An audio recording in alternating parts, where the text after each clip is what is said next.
The 2026 Golden Globes recap begins with a feeling Hollywood hasn't felt in a long time: uneasy excitement. Not the polished, rehearsed excitement of past ceremonies, but the kind that feels unpredictable, slightly dangerous, and impossible to control.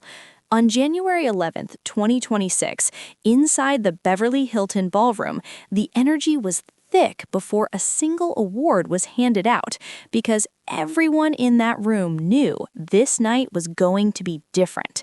You could see it in the way celebrities scanned the room instead of posing comfortably, in the way conversations felt hushed and intense, and in the way even longtime veterans seemed unsure of what kind of night this was going to become. There was a sense that Hollywood itself was being tested. After years of criticism, declining ratings, industry strikes, streaming chaos, and public distrust, the Golden Globes weren't just another awards show, they were a reckoning. Would this night restore credibility, or would it confirm everything people have been saying about the industry losing its way? Nikki Glaser didn't ease into it. She didn't soften the edges or warm the audience up gently. She walked out knowing exactly what she wanted to do, and within seconds the tone was set. Her monologue wasn't just comedy, it was commentary. She joked about Hollywood's obsession with reinvention, stars who disappear for years only to return with career-defining roles, streaming platforms canceling beloved shows overnight, and the unspoken desperation that lives just beneath the glamour. She took sharp turns into topics most hosts avoid, calling out performative activism, endless reboots, and the pressure to stay relevant in an industry that discards people quickly. Some people laughed hard, others laughed nervously, a few didn't laugh at all. Cameras caught tight smiles, raised eyebrows, and glances between seats that said more than words ever could. You could feel the room splitting, those who appreciated the honesty and those who felt exposed by it. During the first commercial break, insiders later revealed that several publicists were already texting clients, telling them to stay relaxed and don't react, knowing that a single facial expression could become tomorrow's headline. That tension followed the show like a shadow, because while the Golden Globes have always thrived on drama, this year felt less scripted and more exposed. It wasn't Hollywood congratulating itself, it was Hollywood being confronted with itself. The laughter felt louder, the silences felt heavier, and every acceptance speech carried more weight than usual. Then came the awards, and with them, the emotional gut punches. When Hamnet won Best Motion Picture for Drama, the room shifted instantly.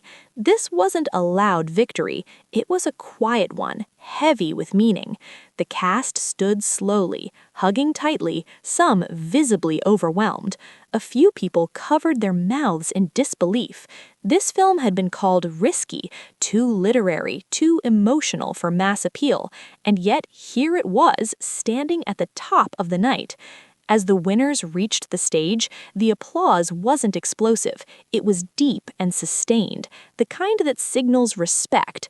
Backstage, people described the win as validating and long overdue, especially for filmmakers who still believe storytelling should come from vulnerability rather than spectacle. Several insiders said this win felt like a message that emotionally rich films still matter, even in an era dominated by franchises and algorithms. The comedy categories brought a completely different energy. One battle after another swept through the night with confidence, laughter, and momentum. Every time its name was called, the cheers got louder. The cast grew more animated with each win, laughing, hugging, and clearly feeding off the room's energy. It felt like the audience collectively decided, yes, this is the kind of comedy we want more of: sharp, character-driven, honest, and unafraid to say something meaningful beneath the humor. By the time it won Best Motion Picture for Musical or Comedy, even competitors were applauding with genuine enthusiasm. There was no bitterness in the room, only acknowledgement that this film had earned its place. Several actors later admitted backstage that it felt refreshing to see comedy taken seriously again, not dismissed as lighter or less important than drama. But nothing compared to the eruption when Timothée Chalamet won Best Actor for Musical or Comedy. The shock on his face wasn't performative, it was real.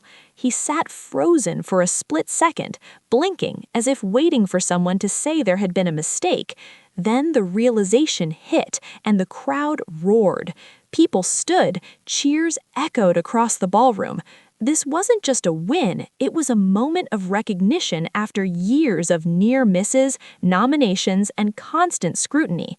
His speech struck a perfect balance between humility and quiet confidence.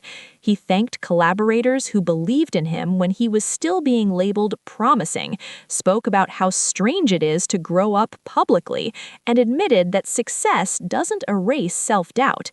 He didn't sound triumphant, he sounded grounded, aware that this was one chapter, not the end of the story. Backstage, seasoned actors said this win felt like the industry officially saying, "You're not the future anymore, you're the present." Some even whispered that this moment marked a turning point in how he'll be cast and perceived going forward. Television delivered its own unforgettable moments, none more powerful than the win by 16-year-old Owen Cooper for Best Supporting Actor. When his name was announced, the room gasped before erupting. He looked stunned, almost frightened as he walked to the stage, clearly overwhelmed by the scale of the moment. His hands shook as he held the microphone. His speech was raw and unpolished, his voice breaking as he admitted he never imagined standing there. He thanked his parents for keeping him grounded, his teachers for believing in him, and said he hoped he could keep learning without losing himself. The applause was thunderous and emotional. Off camera, several actors reportedly hugged him afterwards, offering advice, encouragement, and reminders to protect his childhood in an industry that often forgets how young its stars really are. And then came the controversies, the kind that don't fade when the credits roll. The decision to cut Best Original Score from the televised broadcast sent shockwaves through the ballroom. Composers sitting in the audience realized their moment wouldn't be seen by millions at home. Some were visibly angry, others looked defeated. A few simply stared straight ahead, processing the dismissal of their craft. Backstage, frustration boiled over. Industry veterans called it disrespectful. Younger creatives called it short-sighted. Conversations grew heated. By the end of the night, the backlash was louder than any applause, with fans and filmmakers alike demanding answers. It became clear this wasn't just about one category. It was about what Hollywood chooses to value and what it's willing to sacrifice for ratings and trends. The introduction of the Best Podcast category only added fuel to the fire. While the winners were gracious and grateful, the conversation around the category overshadowed the celebration. Was this progress or desperation? Were the Golden Globes evolving or chasing relevance at the cost of tradition? The debate raged online all night, and even inside the ballroom, whispers continued between tables, with some applauding the modernization and others quietly shaking their heads. Fashion, as always, told its own story. Jennifer Garner's return after more than a decade felt symbolic. She didn't arrive trying to dominate headlines, yet she did. Her gown was elegant and understated, but what truly resonated was her honesty backstage about nearly falling moments before stepping out. She laughed about it, joked that it reminded her she's human, and that moment of relatability made her one of the most talked about stars of the night. Julia Roberts' appearance felt like a reset button for the room. When she walked out, the standing ovation wasn't planned, it was instinctive. Her presence reminded everyone what old-school Hollywood charisma looks like. She joked effortlessly, commanded attention without trying, and delivered her lines with the ease of someone who doesn't need to prove anything. Backstage, she admitted she forgot how intense awards nights can feel, saying the energy hits you all at once. Then there was the viral chaos. Glenn Powell's haircut somehow became a cultural event. The reactions were immediate and extreme. Fans debated whether it was iconic or ridiculous. Memes flooded social media within minutes. Powell himself reportedly found it hilarious, telling friends he loved that people were talking about something so harmless in a night filled with heavy moments. One of the most shared moments of the entire ceremony didn't air at all. During a commercial break, Leonardo DiCaprio was caught joking around, mimicking someone nearby, completely relaxed and unguarded. The clip spread like wildfire. Fans loved seeing him unfiltered, playful, and unbothered by the pressure of award season. His reaction to losing Best Actor was gracious and genuine, clapping enthusiastically and later congratulating winners with no hint of bitterness or disappointment. Emotion reached its peak with Stephen Graham's acceptance speech. He didn't just thank his team, he told the truth. He spoke about mental health, about survival, about moments when he didn't think he'd make it. His voice broke as he credited his wife with saving his life. The room was silent, then erupted in applause that felt less like celebration and more like collective support. Many later called it the most important speech of the night. Wanda Sykes added another layer of intensity. Her appearance wasn't just comedic, it was purposeful. She used her moment to make a statement about dignity, inclusion, and standing up for marginalized communities. The applause was loud, but so was the backlash. Clips of her speech spread instantly, sparking heated debates that lasted well beyond the ceremony. Love her or criticize her, one thing was clear: people were listening. Behind the scenes, the Golden Globes felt like two different worlds. On camera, elegance and smiles. Off camera, real emotion. Celebrities slipping off heels, fixing makeup, venting about snubs, celebrating wins with tears instead of champagne. Priyanka Chopra Jonas shared intimate moments with Nick Jonas, calling the night a reminder of why art matters. Others were already talking about Oscar strategy before the night even ended.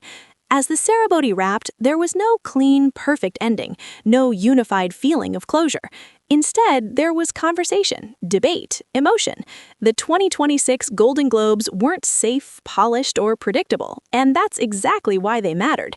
They reminded everyone that Hollywood is messy, passionate, flawed, and still capable of surprising us. This wasn't just an award show recap, it was a reflection of an industry in transition, caught between tradition and reinvention, between spectacle and substance, between comfort and truth. And whether you loved it or hated it, one thing is undeniable: the 2026 Golden Globes will be talked about for years. Make sure to like, subscribe, and stay tuned for more celebrity updates just like this.